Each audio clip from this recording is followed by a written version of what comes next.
I've always wanted to do law enforcement. Ever since I was in the 6th grade, law enforcement has been my dream, ever since I was little. So being able to fulfill that dream and getting hired on here was an absolute dream of mine. I was like starstruck, but I chose the sheriff's office just because of the different possibilities that I could do here. It's not just sticking on the road for most of your career. I can go and do anything I want if I put my mind to it.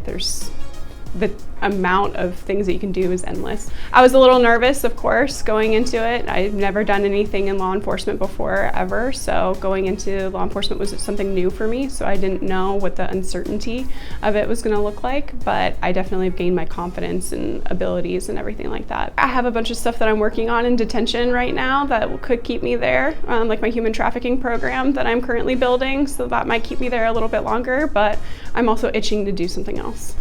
Tell me a little bit about the human trafficking program and how you're able to kind of build that up yourself. Yeah, so I have over 7 years of research into human trafficking. I started in high school, and I built that throughout college, adding my research and knowledge, and I'm bringing that here to the sheriff's office.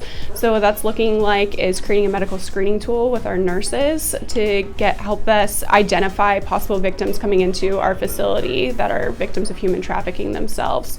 So once we have identified them for a medical screening, we are working with about 14 local organizations in Kansas City that I've reached out to that will help our victims once they get outside of our facility to show them that they have an alternative. And it's from housing to therapy to helping them get a job after. Some of them do childcare. There's so much that these organizations can do, and we're just wanting to help those victims to show that there is light at the end of this very dark tunnel for them. I've already interviewed a few victims, and their stories are definitely telling, and I've definitely helped them get the resources that they need for their situations that they're in. So it's only starting, so we'll see where it goes from there. If you're doing the job that you love and it's your dream, it should never be boring. You should always be doing something. Like if you're bored, start training, start doing research into other things, trying to keep you on your skills sharp.